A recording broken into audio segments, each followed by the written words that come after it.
හොඳයි ළමයි අපි එතකොට අද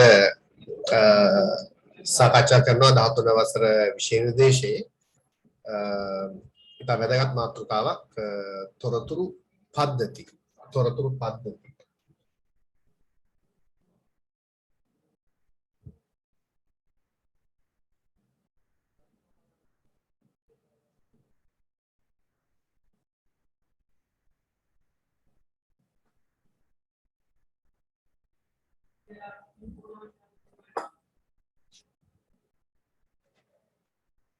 තොරතුරු පද්ධති නැත්නම් අපි කියනවා information systems කියලා.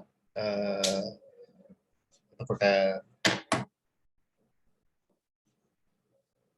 ළමයි මම හිතන්නේ ඉස්කෝලේත් IT කරන ළමයි ඉන්නවා ගොඩාරයක්. 10 11 මම හිතන්නේ IT කරපු අය ඉන්නවා. ඒ නිසා එච්චරම අමාරු වෙන එකකුත් නැහැ. තොරතුරු පද්ධති කියන මාතෘකාව යම් අවබෝධයක් මේ සම්බන්ධයෙන් තියෙනවා නම් එච්චර ලොකු නෝට් එකකුත් නැහැ තොරතුරු පද්ධති වල. නමුත් විශේෂ කාරණා කීපයක්ම දැනගන්න තියෙනවා. එතකොට අපි අපේ අවධානය ඉතිහාසයට යොමු කරොත් පොඩ්ඩක් අපි මෙච්චර කාලයක් පසු කරගෙන ආපු කාලය අද වෙනකොට අපි විශාල කාලයක් පසු කරගෙන ඇවිල්ලා තියෙනවා. ඒ මෙතෙක් කල් අපි පසු කරගෙන ආපු කාලය දිහා බලපුවම අපි අද වෙනකොට තොරතුරු තාක්ෂණයට නේද වැඩි වශයෙන් බද්ධ වෙලා තියෙනවා. බද්ධ වෙන්න වෙනවා නේද අපේ ලෝක ව්‍යසනයත් එක්ක කොරෝනා වගේ අපිට අකමැත්තෙන් වුණත් තොරතුරු තාක්ෂණයත් එක්කලා සම්බන්ධ වෙන්න සිද්ධ වුණා. ඒකෙන් අපි ගොඩක් දේවල් ප්‍රායෝගිකව ඉගෙන ගත්තා. ඒක නිසා අපි කියන්නේ වර්තමානයේ තියෙන්නේ තොරතුරු ආර්ථිකයක්. අපි කියනවා database economy එකක් තියෙන්නේ. දැනුම මත පදනම් වූ ආර්ථිකයක්, තොරතුරු ආර්ථිකයක් තියෙන්නේ. තොරතුරු යුගයකයි අපි ඉන්නේ. ඒක නිසා තාක්ෂණය හරි වැදගත් වෙනවා ඉගෙන ගන්න එක. ඔයගොල්ලෝ තාම දන්නේ නැතුව ඇති ළමයි 2023 වෙනකොට මම හිතනවා ළමයින්ට අච්චු පොත් ලැබෙන්නේ නැතුව යනවා. අච්චු පොත් හම්බ වෙන්නේ නැහැ. මේ වෙනකොටත් ගොඩක් අයට ටැබ්ස් දෙන්න අවශ්‍ය කරන සැලසුම් ආණ්ඩුව හදාගෙන යනවා.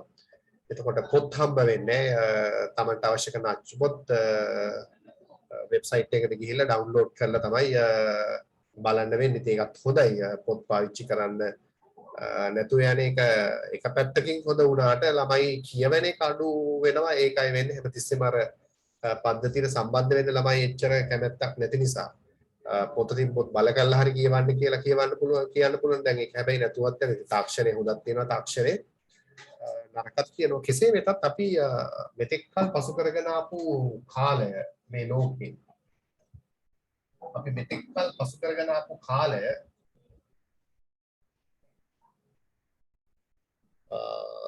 අපිට යුග 4කට බෙදන්න පුළුවන්.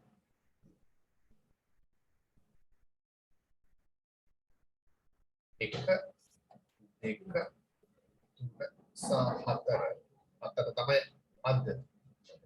තොර මෙතෙක් කල් අපි පසු කරගෙන ආපු කාලය අපි යුග 4කට බෙදනවා.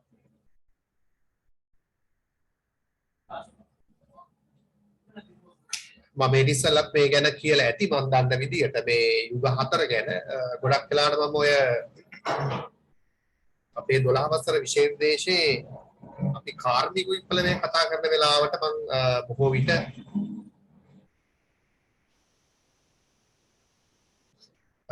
මේ සම්බන්ධයෙන් පැහැදිලි කිරීමක් ඇත්තටම කරනවා. අපි මෙතෙක් කල් පසු කරගෙන ආපු කාලේ අපිට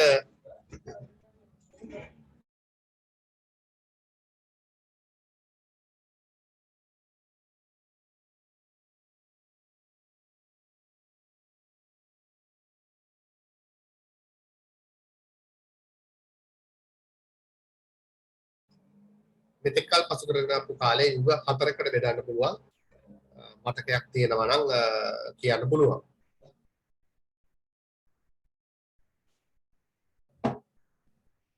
අපි තාම ඈත අතීතයට ගියොත් අපි ඔය තැන් තැන් වලට ගිහිල්ලා නේද හොයාගෙන කාපු බීපු කාලයක් තිබුණා. අපි ඒකට කියනවා සංචාරක යුගය කියලා. නේ සංචාරක යුගය.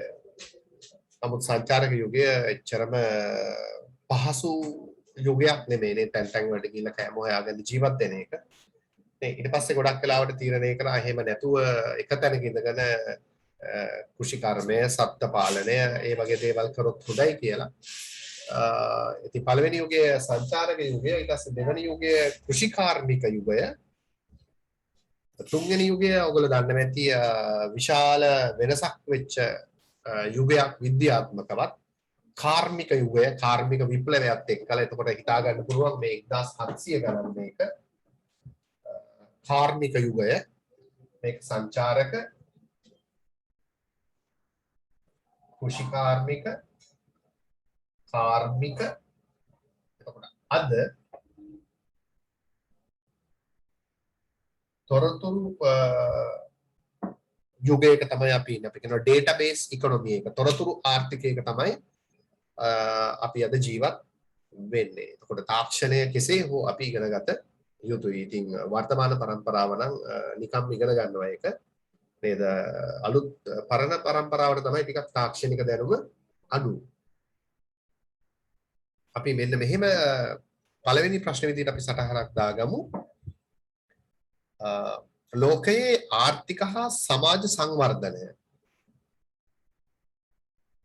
අපි එන්න දියුණු වෙලානේ තියෙන්නේ යුගයෙන් යුගයේ පාස් කරගෙන එනකොට නේද? ලෝකයේ ආර්ථික හා සමාජ සංවර්ධනය. සංවර්ධනයක් වෙලා තියෙනවා, දියුණු වෙලා තියෙනවා. කැලේම ඉඳලා නැහැ. ලෝකයේ ආර්ථික හා සමාජ සංවර්ධනය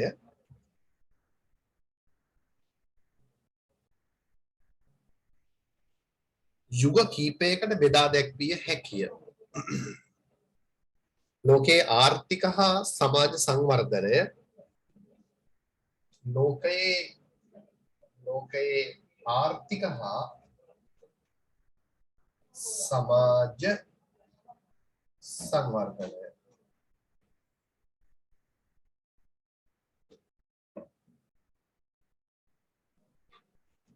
ලෝකයේ ආර්ථික හා සමාජ සංවර්ධනය යුග කීපයකට බෙදා දැක්විය හැකිය.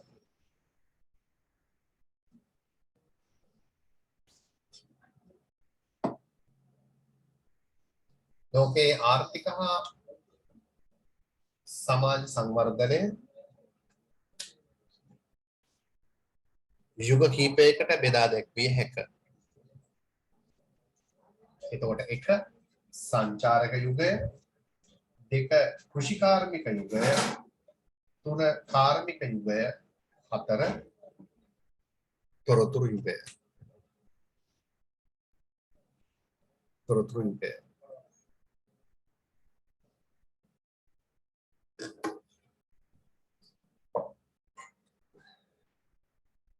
එතකොට ළමයි අපි තොරතුරු යුගයකට පැමිණීමත් සමගම අපේ කාර්යයන් ඊටාම සාර්ථකව සහ නිවැරදිව ඵලදායීතාවය වර්ධනය වෙන විදියට කරගන්න වැරදි අඩු කරගෙන පිරිවැය අවම කරගෙන ඒ කටයුතු කරන්න අවශ්‍ය කරන හැකියාව මේ තොරතුරු තාක්ෂණයේ දියුණුවත් එක්කම ඇති වෙලා තියෙනවා. ඒ වගේම අපිට තොරතුරු තාක්ෂණයේ ප්‍රධානම මෙවලම විදිහට අපි සලකන්නේ පරිගණකය නේද? එතකොට පරිගණකය බිහිවීමත් සමගම විශ්මය ජනක වෙනස් වීම මේ ලෝකේ වෙලා තියෙනවා නේද? අපි අතින් ගණනය කරනවා වගේ නෙමෙයි, දත්ත සකස් කරනවා වගේ නෙමෙයි. පරිගණකය සොයා ගැනීමත් එක්කම අපිට මේ විද්‍යුත් ස්වයංක්‍රීයව ඉතා වේගයෙන් දත්ත සකස් කරන්න, තොරතුරු සකස් කරන්න හැකියාව ලැබිලා තියෙනවා. ඒ කියන්නේ තත්පරයක් තුළදී ගණනය කිරීම මිලියන ගාණක් පරිගණකයකට කරන්න පුළුවන්. නේද? අපිට එහෙම තත්පරය තුළ ගණනය කිරීම මිලියන ගාණක් කියා පිට ඉලක්කම් දෙකක් එකතු කරගන්න තටමනවා. ඉතින් පරිගණකයට අවශ්‍ය data ටික එන්ටර් කරපුවම information එක ගන්න තප්පර ගානක්වත් යන්නේ නැහැ. data එන්ටර් කරන වෙලාව පමණයි යන්නේ. නේද? information එක ටක් ගාලා තොරතුරු ටික හදලා දෙන්න තරම් තාක්ෂණයේ තොරතුරු තාක්ෂණයේ දියුණු වෙලා තියෙනවා. ඒ වගේම තොරතුරු තාක්ෂණයේ දියුණුවත් එක්කම ගොඩක් දේවල් විද්‍යුත් වෙලා තියෙනවා. නේද? තැපෑල වෙනුවට විද්‍යුත් තැපෑල ඇවිල්ලා. නේද? මුදල් වෙනුවට විද්‍යුත් මුදල් ඇවිල්ලා. e-money, email, එතකොට e-education වලට දැන් අපිට යන්න වෙලා. ඒ වගේම e-channeling, e-government ඔක්කොම විද්‍යුත් ක්‍රමයට සිද්ධ වෙන්න පටන් අරගෙන තියෙනවා තොරතුරු තාක්ෂණයේ දියුණුවත් එක්කලා. ඉතින් අපි මුලින්ම සාකච්ඡා කරනවා මේකේ පළවෙනිම කාරණා විදියට එතකොට අපි සාමාන්‍යයෙන් තොරතුරු වල මුල් අවස්ථාව විදියට සලකන්නේ නේද? තොරතුරු වල මුල් අවස්ථාව විදියට අපි සලකන්නේ මොනවද කියලා ඔයගොල්ලෝ දන්නවා. තොරතුරු වල මුල් අවස්ථාව තමයි අපි කියන්නේ දත්ත කියන. ඉතින් අපේ අනිත් ප්‍රශ්න විදියට අපි දාගන්නවා දත්ත යනු අපි කියනවා data කියලා නේද? දත්ත යනු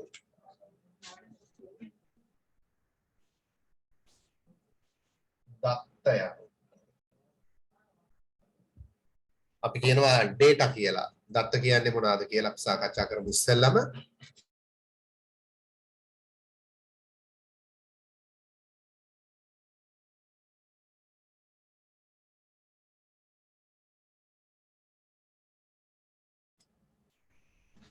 හොඳයි ළමයි දත්ත යනු මොනවද දත්ත කියලා කියන්නේ? accounting කරන අයට ඉතින් දත්ත ගැන විශේෂයෙන් පැහැදිලි කිරීමක් කරන්න අවශ්‍යත් නැහැ. නේද? accounting පැත්තෙන් හිතපුවම අපි කතා කරනවානේ ගිණුම් කරන ක්‍රියාවලිය. නේද? දත්ත විදිහට සලකන්නේ ගනුදෙනු හා සිද්ධි. ඊට පස්සේ ගිණුම් කරන ක්‍රියාවලිය එළියට එනවා ගිණුම් කරන තොරතුරු හේවත් නිමවු. ගිණුම් කරන නිමවු. එතකොට දත්ත විදියට අපි අතරම සලකන්නේ මේ ව්‍යාපාරයක සිද්ධ වෙන ගනුදෙනු නිසා බිහිවන මූලික කරුණු ව්‍යාපාරයක සිදුවන ගනුදෙනු නිසා බිහිවන මූලික කරුණු හා සංඛ්‍යාවලට අපි කියනවා දත්ත කියලා. එතකොට අපිට accounting වල අපි දන්නවා මූලාශ්‍ර ලේඛන හරහා අපිට ලැබෙන්නේ දත්ත නේද? මූලික කරුණු සහ සංඛ්‍යා තමයි අපිට මූලාශ්‍ර ලේඛන හරහා ලැබෙන්නේ. එතකොට මූලාශ්‍ර ලේඛන අපි සලකන්නේ දත්තයක් විදියට. එතකොට ව්‍යාපාරයක ගනුදෙනු නිසා බිහිවන අපි දන්නවනේ ව්‍යාපාරයක සිද්ධ වෙන්නේ ගනුදෙනු. මේ ගනුදෙනු නිසා බිහිවන මූලික කරුණු හා සංඛ්‍යා ගනුදෙනු නිසා බිහිවන මූලික කරුණු හා සංඛ්‍යා තමයි අපි සලකන්නේ දත්ත කියලා. එතකොට කෙටියෙන්ම මතක තියාගන්නවා නම් ඔකෙච්චර අමාරු දෙයක් නෙමෙයි. අපි දන්නවා ව්‍යාපාරයක ගනුදෙනු වෙනකොට නේද? ගනුදෙනු වල මුල් අවස්ථාව විදිහට අපි සලකන්නේ මූලාශ්‍ර ලේඛන. මූලික කරුණු ඒකේ තමයි තියෙන්නේ. සංඛ්‍යාත්මක තොරතුරු ඇතුල් වෙන්න එපයි.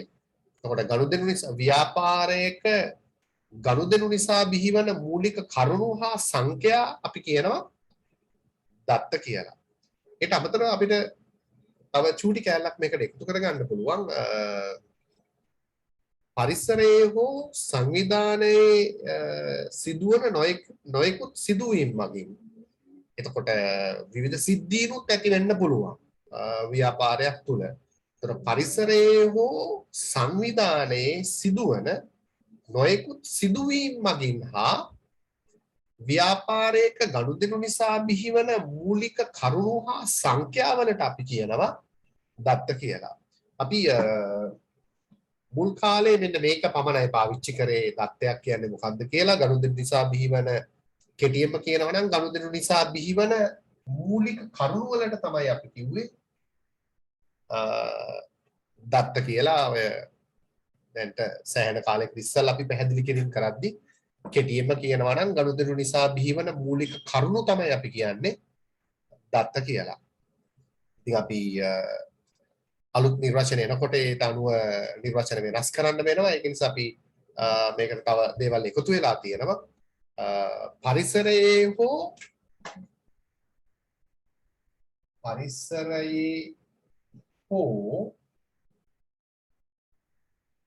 සංවිධානයේ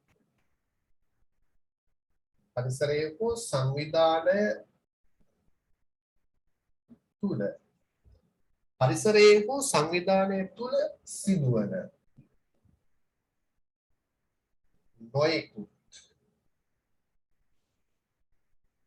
සිදුවීම් මගින් පරිසරයේ හෝ සංවිධානය තුළ සිදුවන නොයෙකුත් සිදුවීම් මගින් හා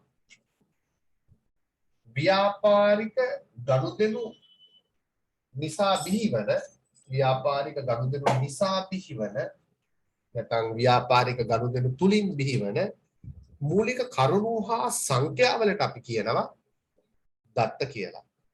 එතකොට පරිසරයේ හෝ සංවිධානයේ තුල සිදුවන නොයෙකුත් සිදුවීම් මගින් හා ව්‍යාපාරික ගනුදෙනු නිසා බිහිවන මූලික කරුණු හා සංඛ්‍යාවලට අපි කියනවා දත්ත කියලා. අපි නිර්වචනයේ සටහන් කරගමු එහෙනම් දත්ත කියන්නේ මොනවද කියලා. පරිසරයේ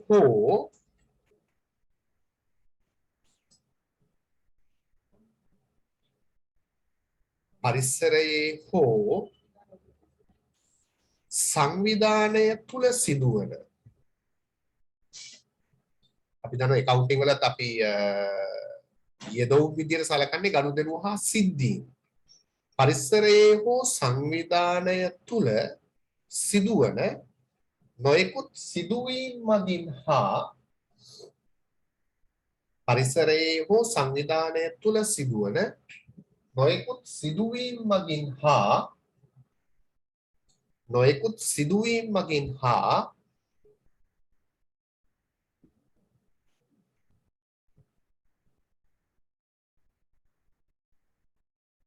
ව්‍යාපාරයක ගනුදෙනු නිසා බිහිවන මූලික කරුණු හා සංඛ්‍යා. ව්‍යාපාරයක ගනුදෙනු නිසා බිහිවන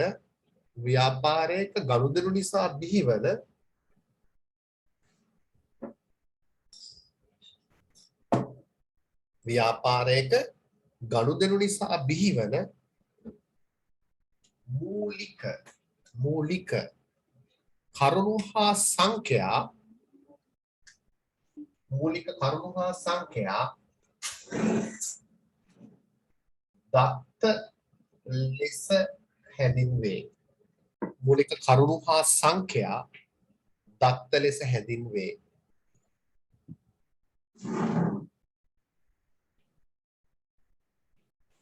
මූලික කරුණු හා සංඛ්‍යා දත්ත ලෙස හැඳින්වේ.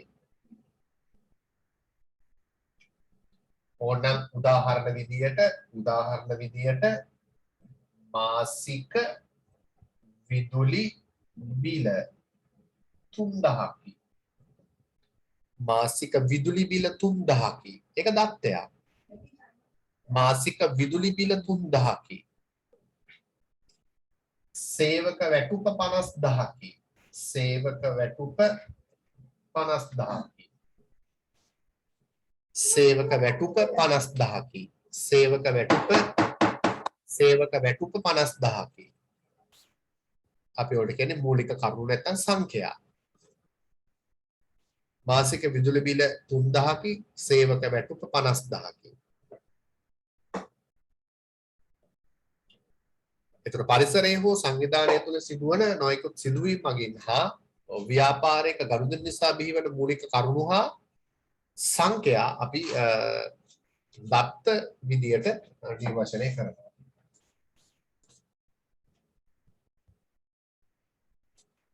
ඊට පස්සේ අපි කතා කරනවා මෙන්න මේ ප්‍රශ්නේ දත්ත ඉදිරිපත් කළ හැකි ක්‍රම කීපයකි. දත්ත ඉදිරිපත් කළ හැකි ක්‍රම කීපයකි. එතකොට ව්‍යාපාරයකට දත්ත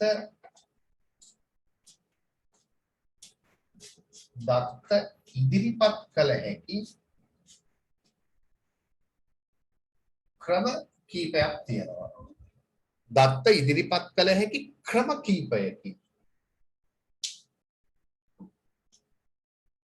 දත්ත ඉදිරිපත් කළ හැකි ක්‍රම කීපයකි. එක ක්‍රමයක් තමයි දත්ත ඉදිරිපත් කළ හැකි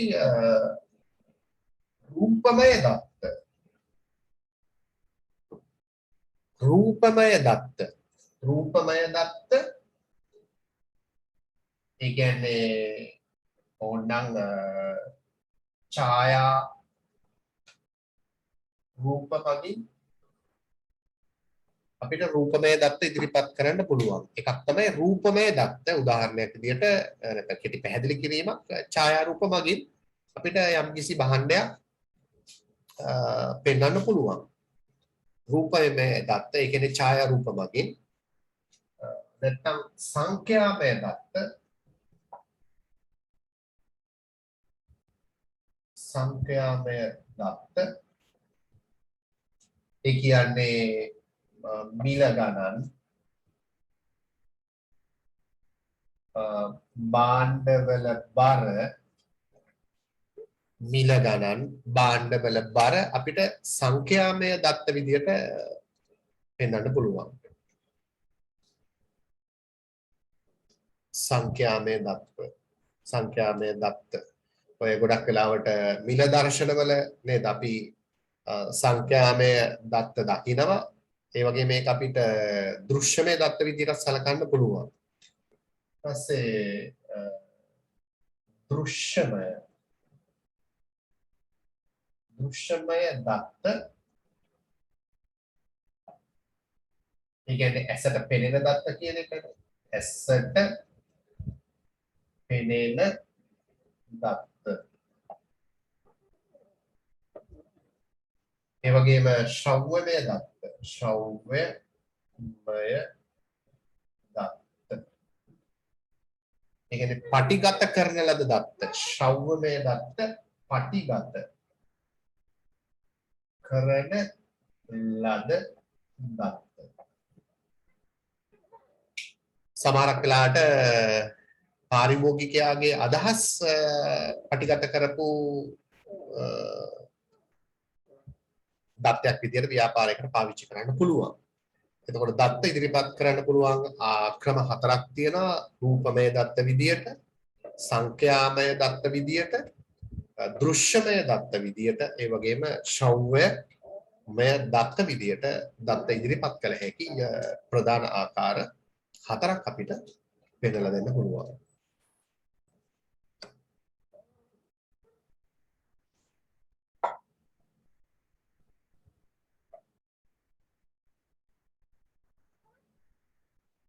හොඳයි ළමයි අපි ඊට පස්සේ කතා කරනවා තොරතුරු ගැන. අපි මේ ඉස්සෙල්ලා තොරතුරු ගැන සාකච්ඡා කරලා තියෙනවා. ඔබට මතක ඇති ව්‍යාපාරයක තියෙන හිඟ සම්පත් යටතේ අපි තොරතුරු කතා කරා. භූමිය ශ්‍රමය ප්‍රාග්ධනය ව්‍යවසායයට අමතරව කාලය තොරතුරු සහ දැනුම කියන නූතන සම්පත් පිළිබඳව අපි සාකච්ඡා කරලා තියෙනවා. එතකොට තොරතුරු නැත්නම් ইনফরমේෂන් කියන්නේ මොනවද කියන එක. අපි දන්නවා දත්ත තමයි අපි ඉස්සෙල්ලා සාකච්ඡා කරේ. දත්ත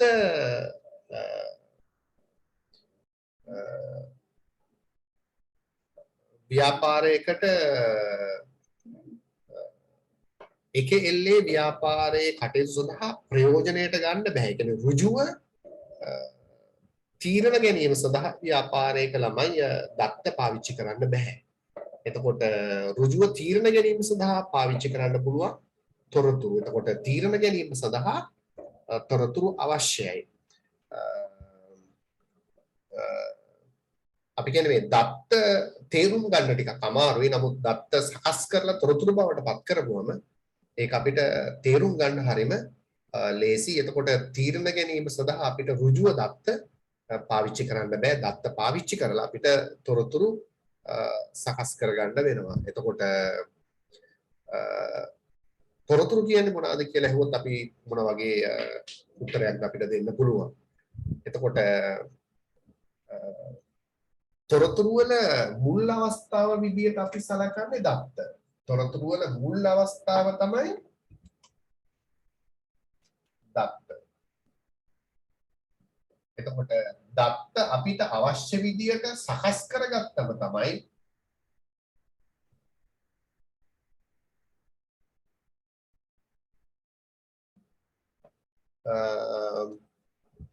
නේද? අපිට ඒක අපිට අවශ්‍ය විදියට සකස් කරගත්තම තමයි අපිට තේරුම් ගන්න ලේසි.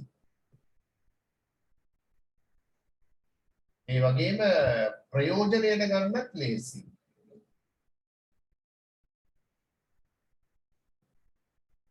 එතකොට දත්ත තේරුම් ගැනීම තරමක් අපහසුයි. නමුත් තොරතුරු අපිට තේරුම් ගන්න ලේසි. එතකොට මේ දත්ත පාවිච්චි කරලා තමයි අපි තොරතුරු සකස් කරන්නේ. දත්ත නැතුව තොරතුරු හදන්න විදියක් නැහැ. එතකොට දත්ත සකස් කිරීමෙන් පසු ලැබෙන ප්‍රතිඵලයේ විදියට තමයි අපි තොරතුරු තොරතුරු සලකන්නේ. එතකොට තොරතුරු පාවිච්චි කරලා තේරුම් අරගෙන අපිට අවශ්‍ය තීරණ කළමනාකරණයට අවශ්‍ය තීරණ ගැනීම පහසු වෙනවා. මේ අවශ්‍ය විදියට තොරතුරු සකස් කරයින් පස්සේ. එතකොට තොරතුරු කියන්නේ මොනවද කියලා අහුවොත් අපිට උත්තරයක් දෙන්න පුළුවන්. තේරුම් ගත හැකි ලෙස, ප්‍රයෝජනයට ගත හැකි ලෙස, තේරුම් ගත හැකි ලෙස, ප්‍රයෝජනයට ගත හැකි ලෙස සකස් කරන ලද දත්තවලට කියනවා තොරතුරු කියලා. එතකොට තේරුම් ගත හැකි ලෙස, ප්‍රයෝජනයට ගත හැකි ලෙස මේ දත්ත සකස් කරොත් අන්න ඒකට තමයි අපි කියන්නේ මේ දත්ත සකස් කරපුවම ලැබෙන ප්‍රතිඵලය තමයි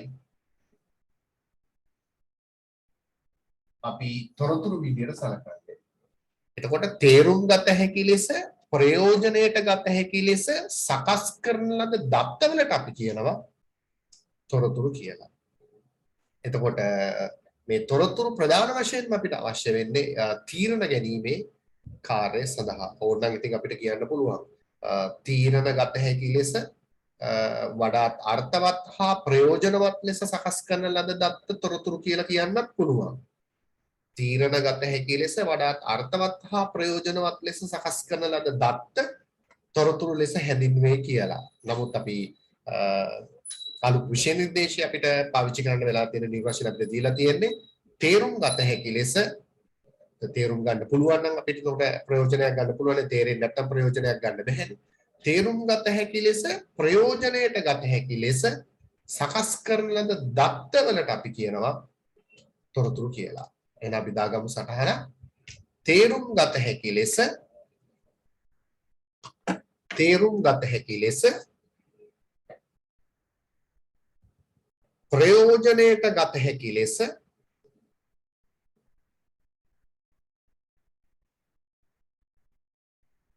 තේරුම් ගත හැකි ලෙස, ප්‍රයෝජනයට ගත හැකි ලෙස සකස් කරන ලද දත්ත තොරතුරු ලෙස හැඳින්වේ. සකස් කරන ලද දත්ත තොරතුරු ලෙස හැඳින්වේ. සකස් කරන ලද දත්ත තොරතුරු ලෙස හැඳින්වේ.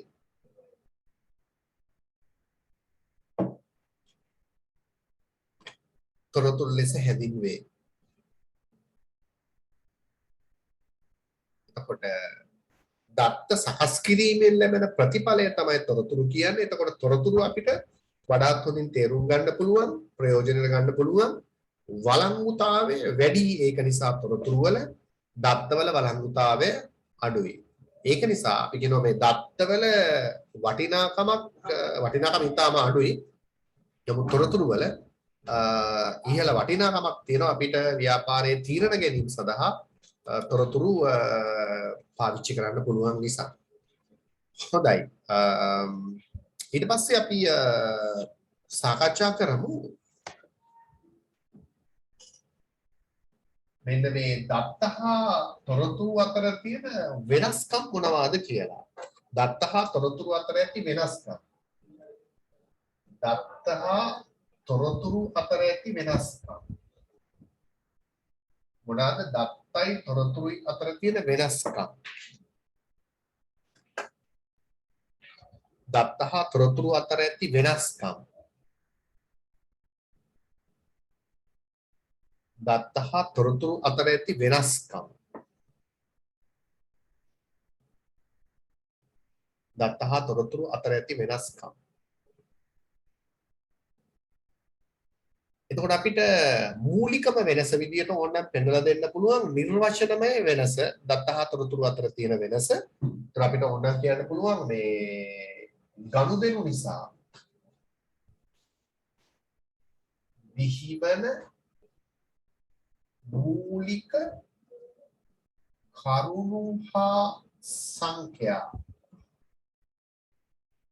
දත්ත වේ. දත්ත නිසා බිහිවන මූලික කරුණු හා සංඛ්‍යා දත්ත වේ. දත්ත සකස් කිරීමෙන් ලැබෙන ප්‍රතිඵලය තොරතුරු වේ. කියලා අපිට නිර්වචනයේ වෙනස ඕනනම් එකට ලියන්න පුළුවන්. ගනුදෙනු නිසා බිහිවන මූලික කරුණු හා සංඛ්‍යා දත්ත වේ. දත්ත සකස් කිරීමෙන් ලැබෙන ප්‍රතිඵලය තොරතුරු වේ. දත්ත සකස් කිරීමෙන් ලැබෙන ප්‍රතිඵලය තොරතුරු වේ කියලා අපිට කෙටි දැන් අපිට දත්තවල හරිම නිර්වචන මෙතනදී පාවිච්චි කරන්න බෑනේ පරිසරයේ හෝ සංවිධානය තුළ සිදුවන නොයෙකුත් සිදුවීම් මගින් හා ව්‍යාපාරික ගනුදෙනු නිසා බිහිවන මූලික කරුණු හා සංඛ්‍යා දත්ත වේ කියන ලොකු නිර්වචන පාවිච්චි කරන්න බෑ. සාමාන්‍යයෙන් අපි සංසන්දනයක් කරද්දී කෙටි අදහස මූලික අදහස පාවිච්චි කරනවා. දත්ත සකස් කිරීමෙන් ලැබෙන ප්‍රතිඵලය තොරතුරු වේ. ගනුදෙනු නිසා බිහිවන මූලික කරුණු හා සංඛ්‍යා දත්ත වේ. දත්ත සකස් කිරීමෙන් ලැබෙන ප්‍රතිඵලය තොරතුරු වේ.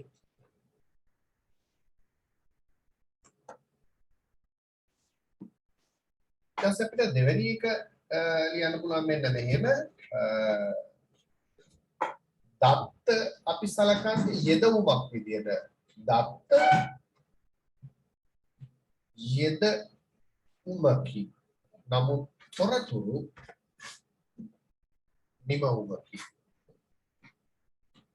දත්ත යෙදවුමකි තොරතුරු නිමවුමකි.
හොඳයි ළමයි අද විශේෂ රැස්වීමක් තියෙනවා ඒකයි පොඩ්ඩක් ටිකක් කලබලයි හොඳයි එතකොට අපි කතා කරේ දත්ත අපි සලකන්නේ යොදවමක් විදියට තොරතුරු සලකන්නේ අපි නිමවමක් විදියට. එතකොට දත්ත යොදාගෙන තමයි තොරතුරු සකස් කරන්නේ. ඒ වගේම මම තුන්වෙනි කාරණාව විදියට කිව්වා දත්ත තීරණ ගැනීම සඳහා රුජුව යොදාගත නොහැක. රුජුව යොදාගත නොහැක. දත්ත තීරණ ගැනීම සඳහා රුජුව යොදා ගන්න බෑ. නමුත් තොරතුරු තීරණ ගැනීම සඳහා රුජුව යොදාගත හැක. තීරණ ගැනීම සඳහා රුජුව යොදාගත හැක. දත්ත තීරණ ගැනීම සඳහා රුජුව යොදා ගන්න බෑ. තොරතුරු තීරණ ගැනීම සඳහා රුජුව යොදාගත හැක.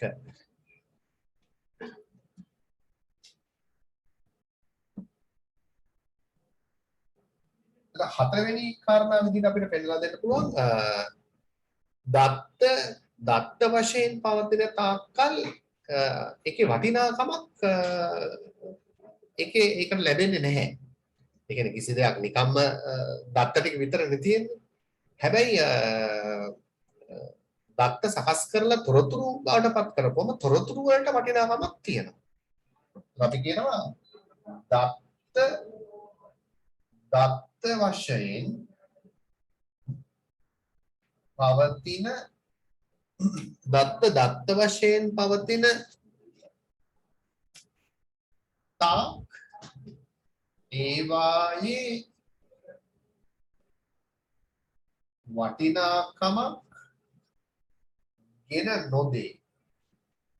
දත්ත වශයෙන් පවතින තාක් ඒවායේ වටිනාකමක් ගෙන නොදේ. වටිනාකමක් නැහැ.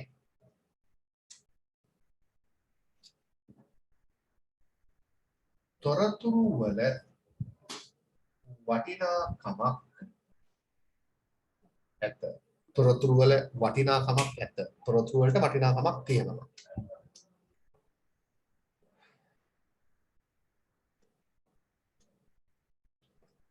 ඒ වගේම මොනවා අපිට තව කාරණාවක් කියන්න පුළුවන් වෙනසක් විදියට පස්වෙනි කාරණාව විදියට දත්ත හා තොරතුරු අතර තියෙන වෙනස්කම් විදියට පස්වෙනි කාරණාව විදියට මම මේක කිව්වා මේ ඉස්සෙල්ලා තොරතුරු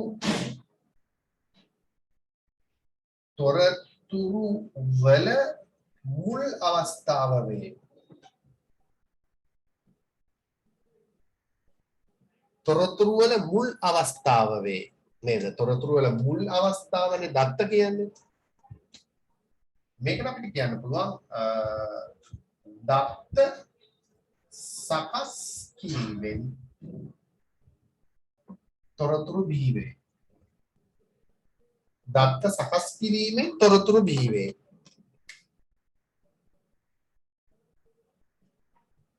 තොරතුරු වල මුල් අවස්ථාව වේ නේද? තොරතුරු වල මුල් අවස්ථාවනේ දත්ත කියන්නේ. තොරතුරු වල මුල් අවස්ථාව වේ. හැබැයි තොරතුරු කියන්නේ දත්ත සකස් කිරීමෙන් තමයි තොරතුරු හැදෙන්නේ. දත්ත සකස් කිරීමෙන් තොරතුරු බිහි වේ. දත්ත සකස් කිරීමෙන් තොරතුරු බිහි වේ. ඔන්න ඔය විදිහට අපිට දත්ත හා තොරතුරු අතර තියෙන වෙනස්කම් පෙන්නලා දෙන්න පුළුවන් ළමයි. නමුත් අපේ මේ පාර විෂය නිර්දේශයේ ප්‍රධාන වශයෙන් පෙන්නලා දීලා තිබුණේ මෙන්න මේ කාරණා තුන පමණයි.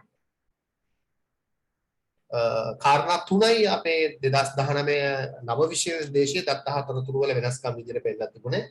දත්ත යොදවමකි තොරතුරු නිමවමකි.